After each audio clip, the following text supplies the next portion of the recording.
E assim, falar da juventude é falar do início, né? Falar do primeiro amor. E eu estava até conversando com minha filha esses dias que a coisa mais linda dentro de uma igreja, a coisa mais assim vibrante é o jovem dentro da igreja. Ele é forte, ele corre, ele pula, ele faz a obra com muito vigor, com muito entusiasmo. E isso faz parte da energia da igreja. A própria escritura, né? Através do empréstimo do apóstolo Pedro, ele diz que os jovens são fortes, né? E já parece que é João. Ele já venceu o maligno, ele é forte, enfim, é algo muito tremendo da parte de Deus, essa energia vibrante, essa coisa maravilhosa que Deus deu para o jovem. E eu fui jovem, claro, todo mundo que chega a essa idade foi jovem. E eu me converti com 16 anos, nem sabia muito o que estava fazendo quando tomei minha decisão ao lado de Jesus. Eu me converti numa igreja lá em São Luís, na igreja que o irmão do apóstolo Paulo foi pastor, né? Uma igreja de jovens. E eu percebi que foi uma coisa difícil de eu entender no começo, né? A mudança, mas quando a gente foi se aprofundando na palavra de Deus, o relacionamento com outros jovens, o acolhimento na igreja, que é muito importante, o acolhimento. Poxa, uma igreja que acolhe as pessoas, uma igreja que recebe, uma igreja que cuida, é uma coisa fenomenal. O percentual de evasão, de jovens que se desviam é muito pequeno quando você chega numa igreja que é bem acolhido. E eu fui bem acolhido, né, em São Luís, e também, quando cheguei aqui, fui mais ainda. Uma galera jovem aí que tem aí, aqui ainda, representantes daquela época, né, que é o nosso pastor Marquinhos lá da Coab, era do meu tempo, e outras pessoas que foram embora. Alguns deles se tornaram pastores, a maioria deles, né, que estavam na linha de frente da igreja, se tornaram pastores. Mas enfim, essa fase é uma fase que é muito importante para a gente, e para a gente também deixar o testemunho para aquele que está servindo a Cristo agora, que entrou na igreja, que está começando a engatinhar. A gente recomenda que você nunca deixe algumas coisas básicas, fundamentais, que é orar, ler a palavra de Deus, ir para a igreja e se relacionar com as pessoas. Ninguém chega a lugar nenhum sozinho, ninguém vive no mundo sozinho, e a igreja é esse compartilhamento de amizade, de repreensão quando precisa, de admoestação, é um compartilhamento de conhecimentos, informações. O pastor instrui, é um ambiente muito bom para se viver, é um ambiente muito bom para se estar.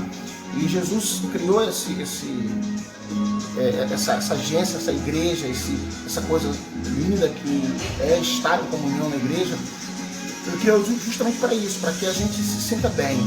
E aí tem muita coisa que se responde nessa hora quando se está dentro da igreja. Perguntas, questionamentos que se tem no mundo, você responde quando você está no convívio com a igreja. Por exemplo, a depressão, você entende perfeitamente que ela é algo que se pode vencer facilmente quando se está na igreja, quando se está na presença de Deus.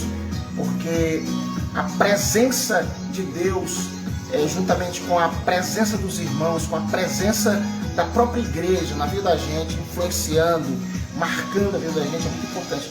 Então você que é jovem, você vai passar por isso, vai passar por toda essa transformação, essa influência que as pessoas têm. E muita gente influenciou na minha vida. Inclusive o apóstolo Paulo Jorge, ele foi pastor jovem na nossa igreja. Ele foi pastor jovem porque a gente tem quase a mesma idade. A diferença, talvez 6, 7 anos de diferença. Então ele era um pastor jovem. Na época a gente era jovem. E foi assim uma experiência boa ter um pastor jovem que entendia das necessidades da gente. E foi muito legal essa parceria desse pastor novo, que enfrentou muita dificuldade, pelo amor de Deus. O pastor que enfrentou crises nesse momento, que chegou na igreja, né? Enfim, ser jovem hoje é estar inserido nesse ambiente. Não importa, pra mim não importa, Davi, não importa a época, a era. Eu acho que o pecado é o mesmo, a santificação é a mesma. É o mesmo processo. É o mesmo processo, a alma é a mesma, o diabo é o mesmo, enfim. A estratégia de guerra é a mesma, nós estamos no mesmo contexto, a luta é contra a carne, embora o mundo seja cibernético, a luta é a mesma. Só muda o cenário, as cores, né? E tio, mas aí dentro disso que o senhor tá falando, eu acho muito legal, porque tem uma pergunta, a gente vai conversando, eu vou lançando a pergunta assim dentro do clima. Eita! Tem um jovem que mandou uma pergunta, porque hoje em dia poucos jovens vão à igreja. Eu vou formular melhor a pergunta dele, porque hoje em dia os jovens têm mais dificuldade de se congregar. Ou eu tô errado dentro dessa formulação? Olha, eu sou muito focado em dados, né? Eu trabalho num setor tributário em que a gente trabalha com dados. E é uma pergunta que carece muito de dados estatísticos para a gente poder trabalhar em cima dela. Então, quando a pergunta é dirigida por que poucos jovens vão à igreja, eu precisaria de uma estatística para falar sobre isso. Mas vamos entrar na questão, sabendo que hipoteticamente a gente tem esses dados, né? O que eu diria hoje? Qual seria a minha resposta para uma pergunta dessa que cabe, volto a repetir, cabe aqui uma pesquisa, precisa-se de uma estatística para se poder responder. Mas vamos aqui fazer um recorte da nossa cidade, um recorte do nosso ambiente, da nossa região, que é o que a gente mais tem condição de responder.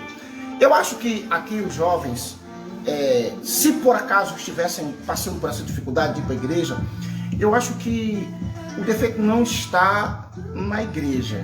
Eu acho que não está, não. Porque a igreja, ela tem o seu trabalho, ela tem o seu potencial. Sim, sim. Tem gente que diz assim, eu critico a igreja e fala assim, eu gostava quando a igreja lutava contra o pecado. Isso é uma maldade, isso é uma injustiça. Porque a igreja sempre luta contra o pecado, né? Nunca mudou essa realidade. Nunca mudou. Então, assim, eu não gosto dessas frases que geram, assim, uma dúvida no reino, que criticam o reino. Eu acho que generaliza às vezes, né? Você tem que criticar posturas, pessoas, pontos de vista, mas não você criticar o reino, porque o reino é perfeito.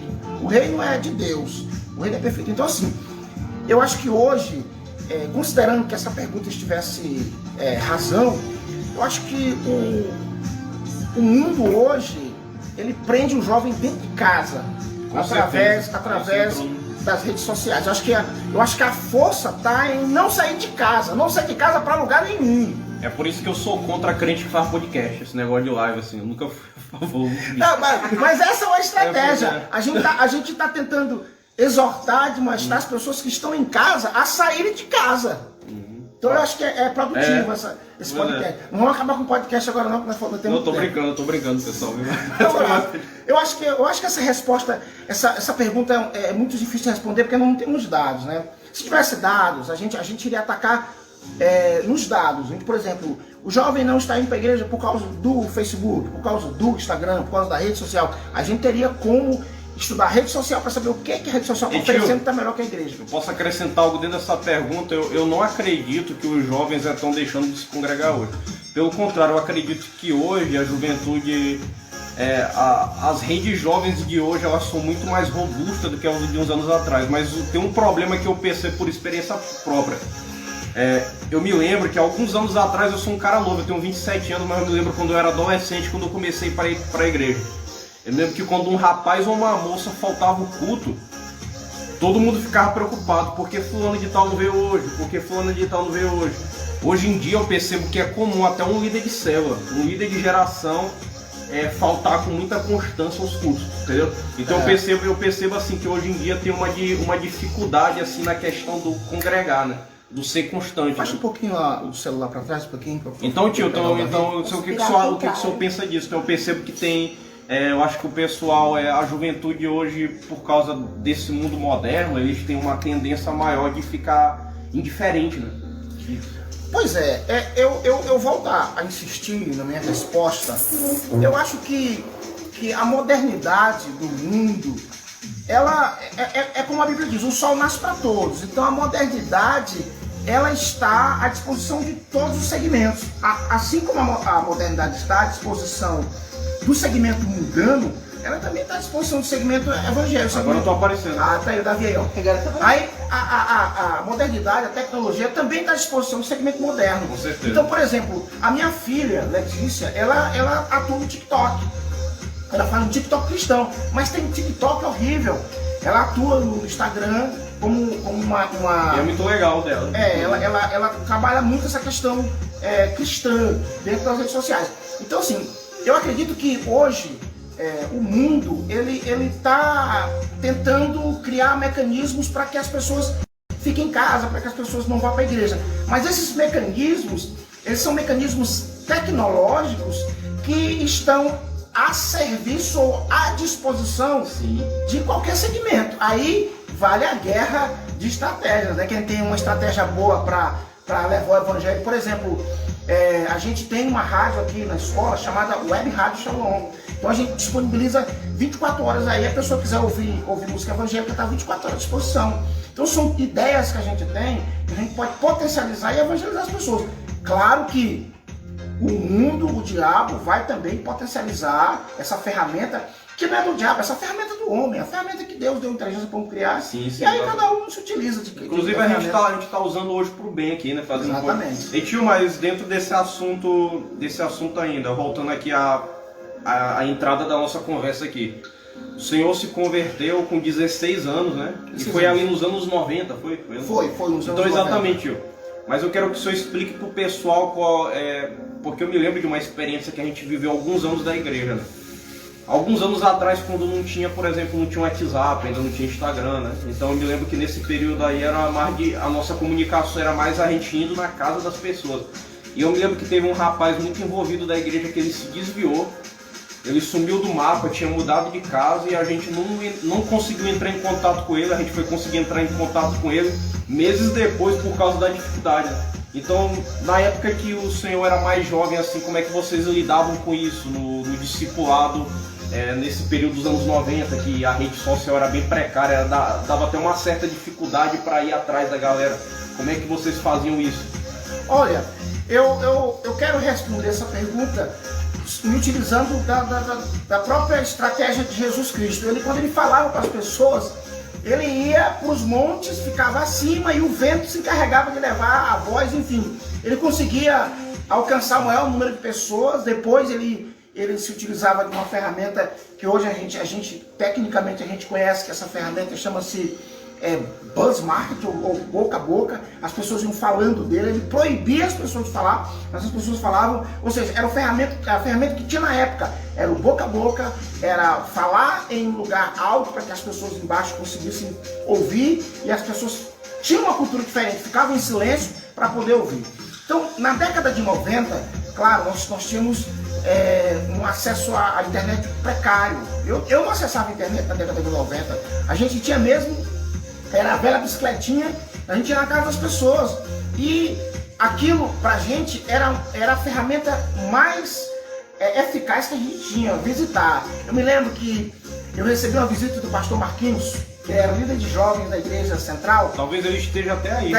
Ele sabe disso, ele foi me fazer uma visita, pegou a bicicletinha dele, saiu lá da Coab, e foi me fazer uma visitinha lá na minha casa. Então essa estratégia, claro que era uma estratégia para uma igreja pequena, que a Igreja Batista da Paz, ela tinha um só local na época que eu me converti, que era lá no centro, onde está lá, que era outro templo. Então a gente tinha as ferramentas para trabalhar e tinha o contingente para trabalhar. Nós não tínhamos uma igreja grande, mas nós tínhamos condições de lidar com a demanda que a gente tinha. Hoje seria impossível, sem essas ferramentas que a gente tem tecnológicas. Bem mais complicado, né? Um ministério com mais de 50 igrejas em vários estados, como é que ele ia fazer essa gestão? Seria um pouco mais complicado, mas então, hoje a gente tem então, tio, mais facilidade. Dentro disso que a gente está falando, é até legal